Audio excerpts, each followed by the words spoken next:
Hello, viewer. Let's make this clear right now. You are a fucking asshole. Yeah, you heard me loud and clear. And not just because you were the kid that enjoyed torturing cats.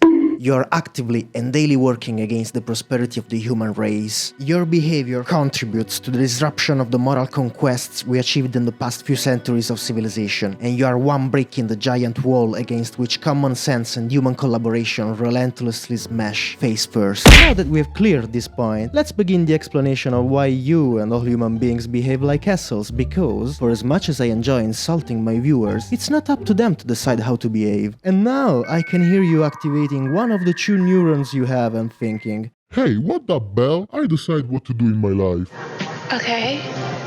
For example, now my intention is to put my finger inside my nose and search for treasures. Nope, you're wrong. Behavior is the response to the surrounding environment. It is activated by the senses and modulated by your brain. The electrochemical processes happening in your brain are your behavior, not you. So basically, what you call me, my free will, my personality, is nothing else than the way your brain is shaped and the path that the electrons flow in your head. Behavior and consciousness are just tools developed by human beings during the evolutionary struggles to better control their bodies and become the ultimate species on Earth. Of course, we didn't make it. They did. There is a whole science called evolutionary psychology that studies the way in which some of our modern behaviors are in fact originated from habits developed by our ancestors in the savannah period. We spent 2.5 million years in the savannah, and it's just a bunch of centuries that we live in this new world where abundance is common. So it makes perfect sense that we still maintain habits developed at that stage of evolution, consolidated into our genetic pool over millions of years. For example, do you always feel alone, sad and desperate for people's attention even if you have everything you really need? Well, that's explained from evolutionary psychology. See, collaboration was the key to survival for our ancestors. That's why they came together in tribes, because they had to work together to hunt effectively, to better defend themselves from enemy clans and wild animals, to take care of the children, and so on. A human alone did not have many chances of survival in such an hostile environment. Having an empathetic and sociable personality back then meant that you could work better with others and survive longer. That's why the genes that expressed this kind of personality got selected during the evolutionary process. In modern times, collaboration is still important but not the key to survival like in prehistory. But our genes are still set on a tribal kind of collaboration, and that's why sometimes we feel alone. The push toward bonding with other humans was alright for the man of the past, but it's too strong for the modern man. One last example. Are you a hard racist and strongly oppose every concept of integration between diverse human communities? Wait, what the fuck? You say, you can call me a social reject, but how dare you call me racist? Well, you are. Deal with it. And don't worry, you're not alone. All humans are, of course, because we have this instinct coded into our behavior. Now, it's time to tackle this concept with the help of our friend science. The sources of the information in the next section are all available in the description, by the way. It all starts again in the savannah. During that time, human beings had to defend themselves not only from this or this, but also from this.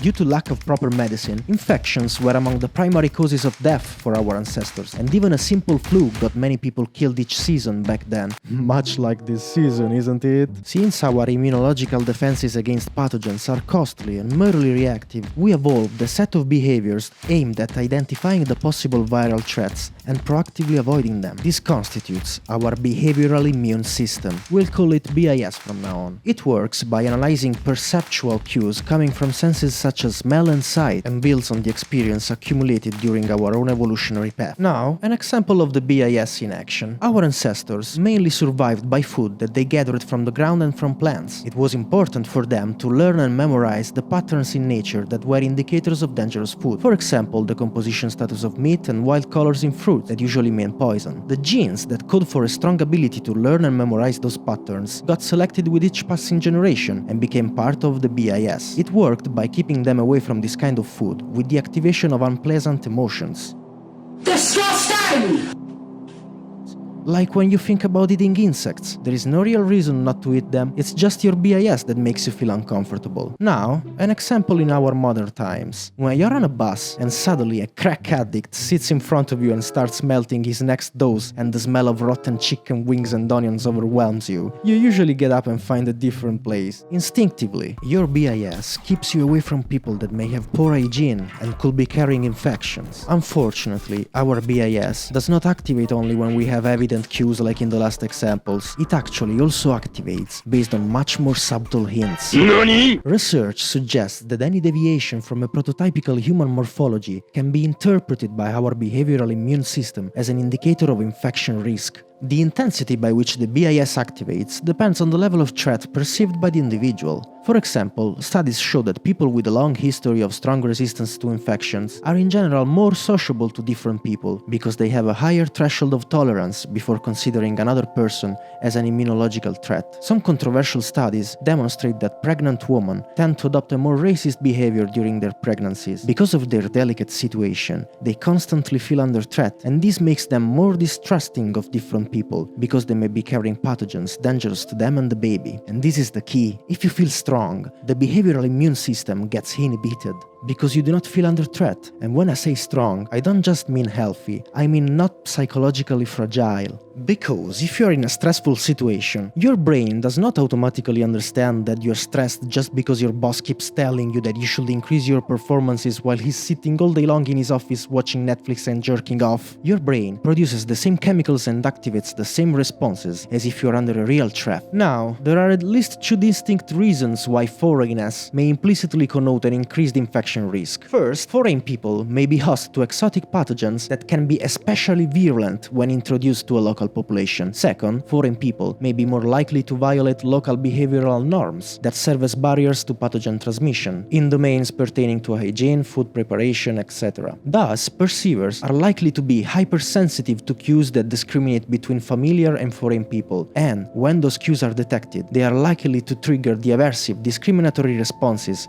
associated with the behavioral immune system. This is the way in which our genetic instinct influences our behavior when we meet someone and influences how we judge other ethnicities. The first way in which our brain reconstructs the identity of another individual into our mind is based on the risk assessment made by our behavioral immune system, which works by keeping you instinctively away from people of a different tribe in order to avoid contaminations. Of course, this is just one variable between the thousands of other variables that influence your assessment of other people, but as we have seen, if you feel stressed or you're facing a difficult situation, this variable may become particularly relevant, and that's how racist behaviors are genetically coded into our DNA. This is sad already, but it gets sadder than this. As I said, if you feel psychologically strong, this problem is almost completely avoided, so you may think that in our societies it has a light effect if not absent. Well, think twice, because in the world we live in, it's extremely easy to feel overwhelmed and under threat. We have created a world where after high school, you are thrown into the race for economic survival. You must always be focused and not even the slightest mistake is allowed, because otherwise you are going to be left alone on the margins of society to survive with the crumbles left over by the capitalist pig eating the big cake of the planet resources. Most of the people in our societies are having problems providing food for themselves and for their families, and that's why we are all very sensitive to the immigration problem. If we are having a hard time, we perceive immigrants as a possible external threat. We have coded into our instinct that different people can be a threat for us, so it's only natural that we may target immigrants as the problem. Now, you can understand why in the beginning I said that all human beings are racists. I meant that, given the right context, each one can fall prey to this instinct that we have developed during our own evolution. So, my dear viewer, even if I enjoy insulting you, you can clearly see that I'm by your side.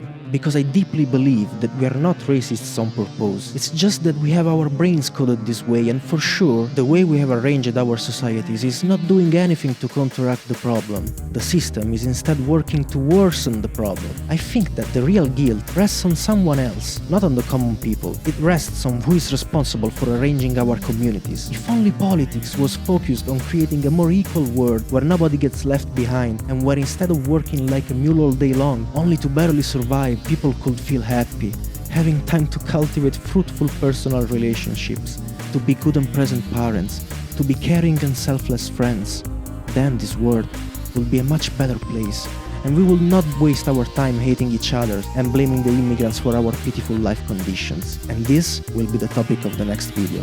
Oh yeah, I'll stop mocking you, because I will use all the air in my lungs to verbally abuse those filthy bastards, the politicians. It's gonna be fun, you can't miss it. So, if you're curious, follow me until the next video gets released. Okay, let me reformulate my phrase. If you're a decent human being and want to act responsibly and be aware of the main problems in our societies, well, you need to be watching the next video, so subscribe, or it means that you are a dirty dickhead worthy of being washed in a shit tub.